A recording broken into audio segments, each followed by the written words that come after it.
Come on Anand, നീ എന്താ ഇനി ഉറക്കം നഷ്ടപ്പെട്ടിരിക്കുന്നത്? It's to late.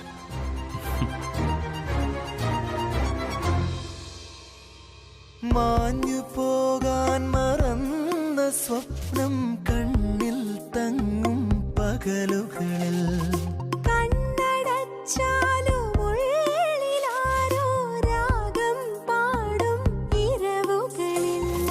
മലരുകൾ പൂക്കാതെ മലരിലും മാറ്റോടെ ഹൃദയമറിയും പുതിയ മൃദുലഗന്ധം.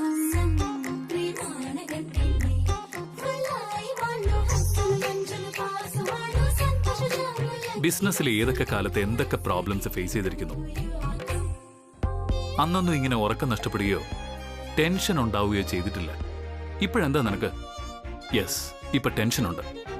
കോടികൾ ടേൺ ഓവർ ഉണ്ടാക്കാനുള്ള ടെൻഷനല്ല, എന്റെ പ്രണയം അവൾ തിരിച്ചറിഞ്ഞിട്ടുണ്ടാവൂ എന്നുള്ള ടെൻഷൻ. ചിറകിലല്ലാതെ നമ്മൾ നീലാകാശം പോകും ചില നിമിഷം.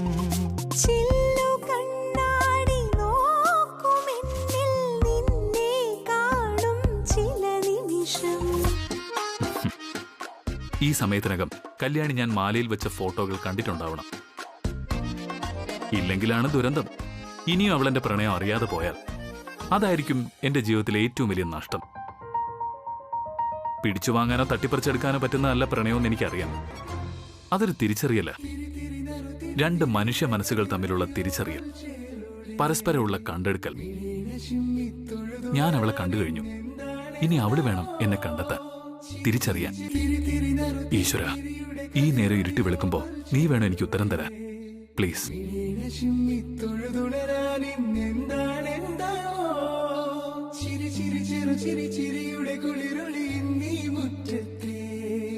മഞ്ചിരാതിന്റെ ചുണ്ടിലേറുന്നതാരെ കണ്ടാവോ?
ചുണ്ടിലേറുന്നതാരെ കണ്ടാവോ?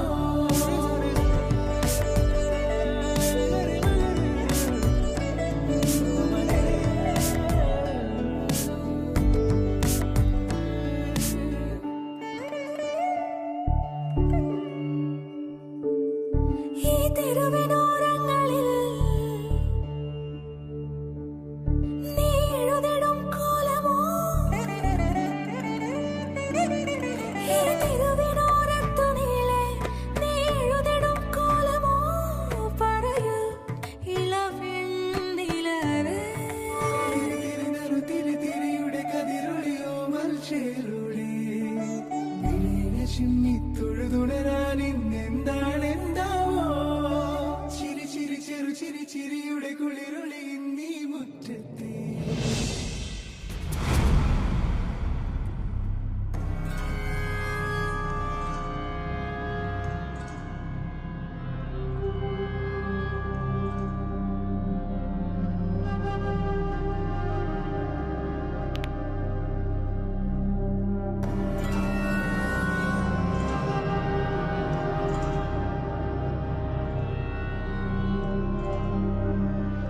മൊബൈലിവിടെ,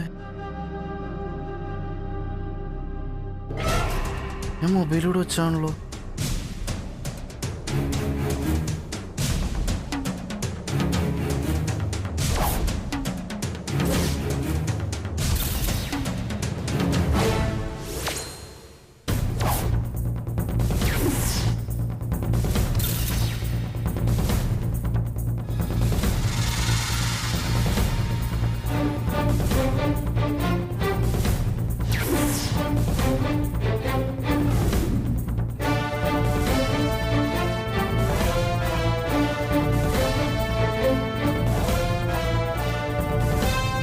മാഡം,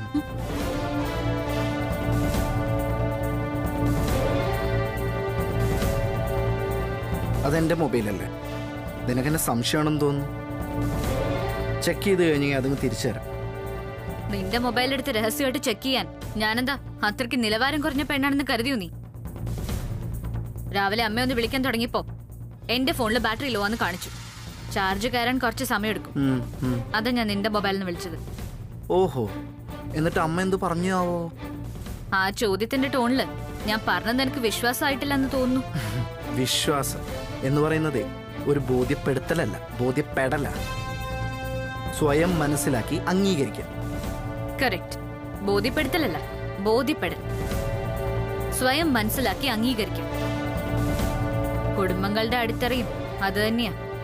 അത് തകർന്നാൽ എല്ലാം തീർന്നു. എല്ലാരും അത് മനസ്സിലാക്കിയാ നന്ന്. ഇതാ നിന്റെ ഫോൺ.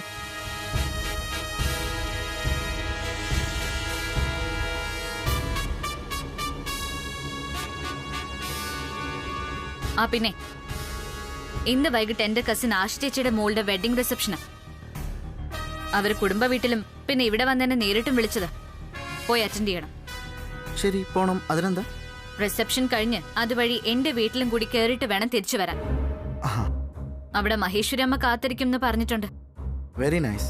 നീ അപ്പൊ ഒരു കാര്യം ചെയ്യ്, നീ റിസപ്ഷന് പോയി അമ്മയെ കണ്ടിട്ട് വന്നാ മതി. ഞാൻ രാത്രി വെളിയിൽ നിന്ന് കഴിച്ചോളാം. സോറി, റിസപ്ഷന് പോകുന്നത് ഞാൻ ഒറ്റയ്ക്കല്ല, നമ്മൾ ഒരുമിച്ച. നമ്മൾ ഒരുമിച്ചോ? നന്ദന, എനിക്ക് സമയമില്ല. ഇന്ന് പ്രധാനപ്പെട്ട 3 മീറ്റിംഗ് ഉള്ളതാ. സോറി, എത്ര വലിയ മീറ്റിംഗ് ഉണ്ടെന്ന് പറഞ്ഞാലും മാറ്റി വെച്ച് വന്നേ പറ്റൂ. നമ്മുടെ കല്യാണം കഴിഞ്ഞതിന് ശേഷം ആദ്യമായിട്ട് പങ്കെടുക്കാൻ പോകുന്ന ഫംഗ്ഷൻ ആയത്. എല്ലാരും അരവിന്ദനെ തിരക്കും. ഒക്കെ ശരിയായിരിക്കാം, പക്ഷെ നീ എന്റെ അവസ്ഥ എന്താണെന്ന് മനസ്സിലാക്കാത്ത. എന്ത് അവസ്ഥ? ഇക്കാര്യത്തിൽ എനിക്ക് ഒരു വിട്ടുവീഴ്ചയും ഇല്ല അരവിന്ദ്. ഇന്ന് വൈകിട്ട് നമ്മൾ ഒരുമിച്ച് പോകുന്നു. ഇത് തീരുമാനമാണ്, പക്കാ തീരുമാനം. നന്ദനെ പ്ലീസ്, നീ ഒരു കമ്പനിയുടെ MD-യാ. ഒരു ശരാശരി ഭാര്യ സംസാരിക്കുന്ന പോലെ നീ സംസാരിക്കരുത്. ബിസിനസിന്റെ മീറ്റിംഗിന്റെ പ്രാധാന്യം ഞാൻ നിനക്ക് പറഞ്ഞു തന്നിട്ടാണോ അറിയാൻ? കൊള്ളാം. ബിസിനസിന്റെ ഇപ്പോഴത്തെ തിരക്കുകളൊന്നും അരവിന്ദ് എന്നെ ബോധ്യപ്പെടുത്താൻ നിൽക്കല്ലേ. കൂട്ടുകാരോടൊപ്പം കുടിച്ചു കൂത്താടാനും രാത്രിയും പകലും ഇല്ലാതെ നടക്കാനും ഒക്കെ സമയമുണ്ട്. ഇതിന് സമയം കിട്ടില്ല. എന്താ, അതല്ലേ സത്യം? വേണ്ട, എനിക്ക് നിന്റെ മാറ്റങ്ങളൊക്കെ മനസ്സിലാവുന്നുണ്ട്. അത് വലിയ ആപത്തിലേക്ക് കൊണ്ടെത്തിക്കും. ഇപ്പോഴേ പറഞ്ഞില്ലെന്ന് വേണ്ട. എന്ത് മാറ്റങ്ങള്? സോറി, കൂടുതൽ സംസാരിക്കാൻ താല്പര്യമില്ല. സമയവും. വൈകിട്ട് നമ്മൾ ഒരുമിച്ചാണ് യാത്ര. B on time please.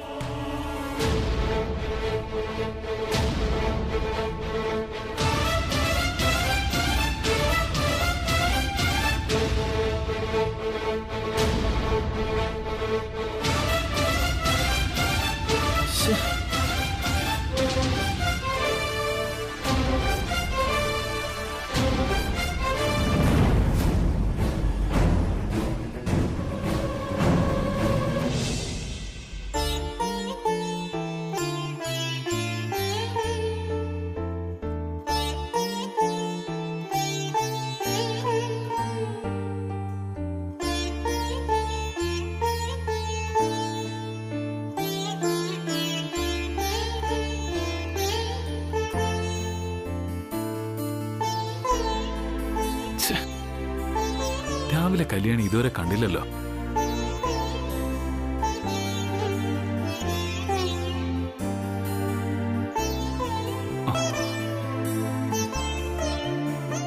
എന്റെ ഇഷ്ടം അവൾ അറിഞ്ഞിട്ടുണ്ടോ ഇല്ലയോ എന്നറിയാതെ രാത്രി ഒരുപോലെ കണ്ണടയ്ക്കാൻ പറ്റിയിട്ടില്ല. ഒരു രാത്രി കഴിഞ്ഞില്ലേ? ഇത്രയും സമയത്തിനിടയ്ക്ക് എന്തായാലും അവളെ ലോക്കറ്റ് ഓപ്പൺ ആക്കി നോക്കി കാണും. സന്തോഷത്തോടെ ആ മാല അവൾ ധരിച്ചിരിക്കും, ഉറപ്പാ. അതല്ല, എന്റെ പ്രണയം അവളെ തിരസ്കരിക്കുകയാണെങ്കിൽ ഒരു നോട്ടം കൊണ്ട് പോലും പിന്നെ അവളെ ബുദ്ധിമുട്ടിക്കരുത്. അത് വേണം ഇപ്പൊ തീരുമാനിക്കാൻ.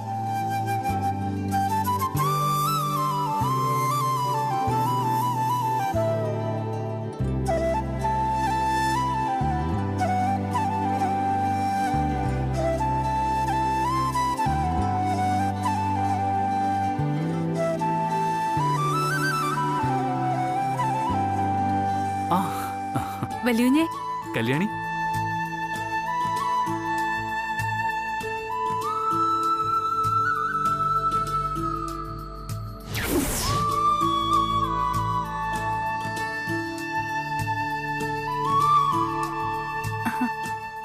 പറ്റി വലിയ കുഞ്ഞെ? എന്നെ ആദ്യമായിട്ട് കാണുന്ന പോലെ. ഏയ് ഒന്നുമില്ല കല്യാണി. ചായ.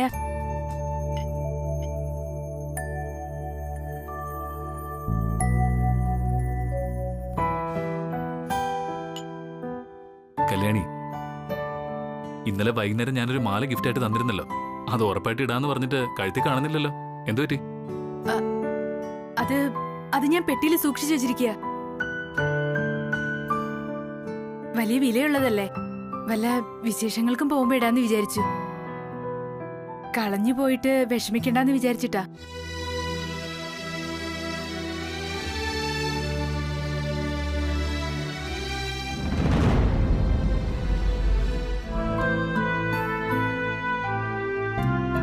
സത്യം പറ കല്യാണി, ആ മാല യഥാർത്ഥത്തിൽ നിനക്ക് ഇഷ്ടപ്പെട്ടോ? അതോ എന്നെ വിഷമിപ്പിക്കണമെന്ന് കരുതി ഇഷ്ടമായെന്ന് കള്ളം പറഞ്ഞതോ?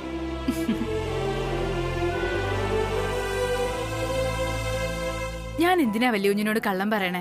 എനിക്കത് ഇഷ്ടപ്പെട്ടു, സത്യ. ആ ശരി ശരി. ആ മാല അനിയൻകുട്ടനെ കാണിച്ചായിരുന്നു നീ? അവനെന്തു പറഞ്ഞു? കാണിച്ചു അവൻ ഇഷ്ടായിന്ന് പറഞ്ഞു. ചായയുടെ ചൂട് പോകും വലിയ കുഞ്ഞെ, ചായ കുടിക്ക്.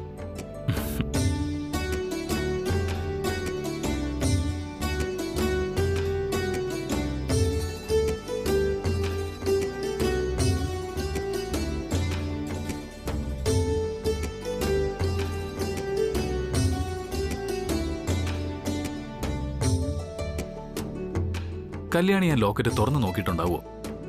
സംസാരവും പെരുമാറ്റവും കണ്ടിട്ട് തുറന്നു നോക്കിയായിട്ട് തോന്നുന്നില്ല.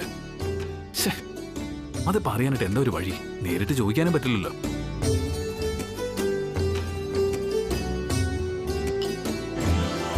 ചേട്ടാ, ഇത് വളരെ വിചിത്രമാണല്ലോ.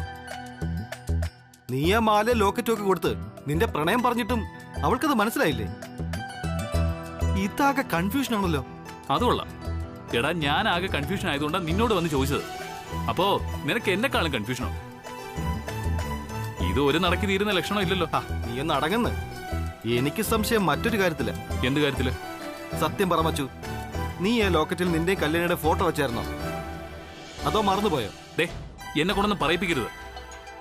എടാ, വെറും ഫോട്ടോ അല്ല വെച്ചത്, നല്ല കളർ ഫോട്ടോയാ വെച്ചത്, നല്ല സ്റ്റൈലായിട്ട്. അങ്ങനെയാണെങ്കിൽ പിന്നെന്താ കല്യാണി ഒരു മറുപടിയും പറയാത്തത്? അല്ല, അവൾ ആ മാല ഇടാത്തതിന് എന്ത് കാരണം പറഞ്ഞെന്നാ നീ പറഞ്ഞത്? അങ്ങനെ പ്രത്യേകിച്ചൊന്നും പറഞ്ഞില്ല, ഇട്ടില്ല, അത്ര തന്നെ. അങ്ങനെയാണെങ്കിലേ ഇനി കല്യാണിക്ക് ആ മാലയുടെ ഫാഷൻ ഇഷ്ടപ്പെടാത്തോണ്ടാണോ എന്തോ? ഏയ്, ഒരിക്കലും അതാവാൻ വഴിയില്ല. ഞാൻ മാല ഇഷ്ടപ്പെട്ടോ എന്ന് ചോദിച്ചപ്പോ ഇഷ്ടപ്പെട്ടെന്നാ മറുപടി പറഞ്ഞത്. മാത്രമല്ല, അനിയൻകുട്ടനെ കാണിച്ചോ എന്ന് ചോദിച്ചപ്പോ അവനും ഇഷ്ടപ്പെട്ടെന്ന് പറഞ്ഞു. എന്നാ ചിലപ്പോ അവൾ ആ ലോക്കറ്റ് ഓപ്പൺ ആക്കി കാണില്ലായിരിക്കും. അത് കണ്ടിരുന്നെങ്കിൽ അവള് വീഴുമെന്ന് എനിക്ക് ഉറപ്പാ. എവിടെ? എടാ, അതൊക്കെ പഴയ ഹിന്ദി സിനിമയില്. നിന്റെ ഐഡിയ ഒക്കെ ഭയങ്കര പഴയതാ. അത് തന്നെ കാരണം. വെറുതെ മനുഷ്യനെ മെനക്കെടുത്താനായിട്ട്. ഇപ്പൊ എന്ത് ചെയ്യും?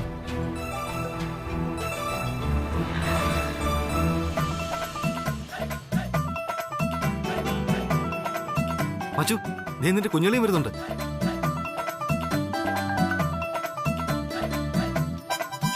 നീ അവനൊന്ന് വിളിക്കേ. അറിയാലോ കാര്യങ്ങള്. പിള്ളേര് കള്ളം പറയൂലെന്നാ. അനിയൻകുട്ടാ, ഒന്ന് വന്നിട്ട് പോ.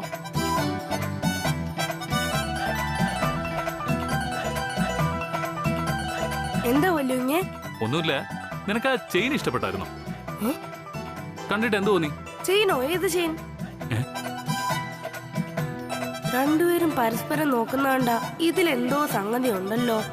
എടാ, അത് ഞാൻ കല്യാണിക്ക് കൊടുത്ത ലോക്കറ്റൊക്കെ ഉള്ള ചെയിനില്ലേ, അതിന്റെ കാര്യമാ ചോദിച്ചത്. അത് നീ കണ്ടെന്നും നിനക്ക് നന്നായിട്ട് ഇഷ്ടപ്പെട്ടെന്നൊക്കെയാണല്ലോ കല്യാണി പറഞ്ഞത്. അങ്ങനെ ഒരു മാലയുടെ കാര്യം ചേച്ചി പറഞ്ഞില്ലല്ലോ. മാത്രമല്ല, ഞാൻ കണ്ടെന്നും എനിക്ക് ഇഷ്ടപ്പെട്ടെന്നും മല്ലുകുഞ്ഞിനോട് പറഞ്ഞ സ്ഥിതിക്ക് ചേച്ചിയെ കളിയാക്കുന്നത് ശരിയല്ല. എടാ, നീ എന്താ അത്ര ആലോചിക്കുന്നേ? വെയിലത്ത് നിന്റെ ഈ തടിയും കുലുക്കി കുലുക്കി വന്നപ്പോ ഓർമ്മയെ ബോധമൊക്കെ ഇങ്ങ് പോയോ? അങ്ങനെയൊന്നുമില്ല. വല്യുകുഞ്ഞ് ചേച്ചിക്ക് കൊടുത്ത ആ ലോക്കറ്റുള്ള ചെയിനല്ലേ? അത് തന്നെ. ഓ, അത് ചേച്ചിക്ക് നല്ല ചേർച്ച ഉണ്ടായിരുന്നല്ലോ.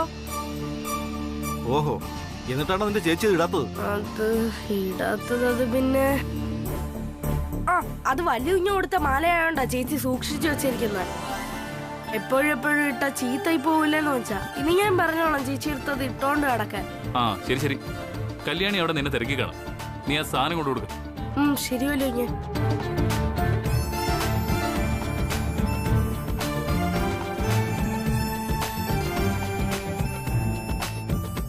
ആ ലോക്കറ്റ് കല്യാണി ഓപ്പൺ ആക്കി നോക്കിയോ ഇല്ലയോ എന്ന് അറിഞ്ഞാലേ ഇനി അടുത്ത സ്റ്റെപ്പിലേക്ക് കടക്കാൻ പറ്റും.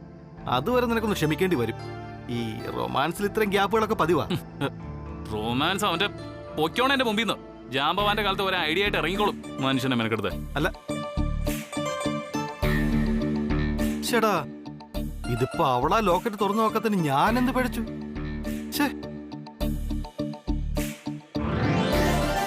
ചേച്ചി ചേച്ചി ചേച്ചി, ഈ ചേച്ചി ഇത് എവിടെ പോയി?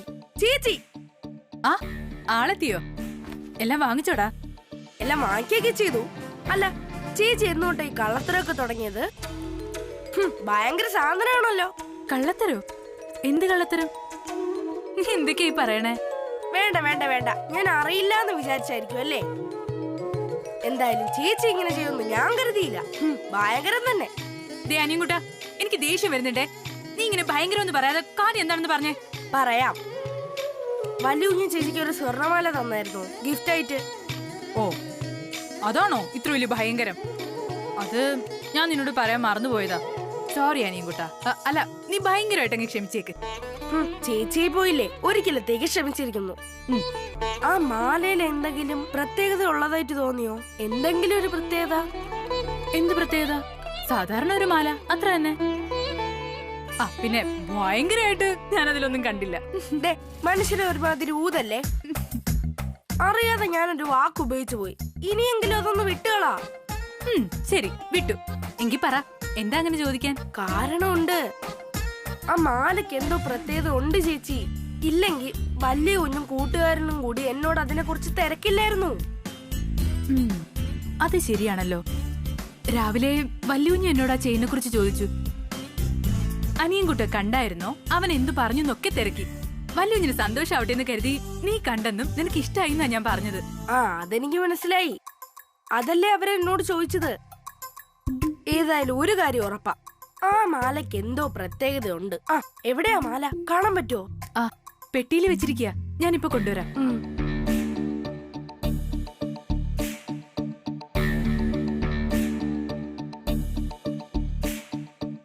എന്നാലും ആ മാലയ്ക്ക് എന്തായിരിക്കും പ്രത്യേകത?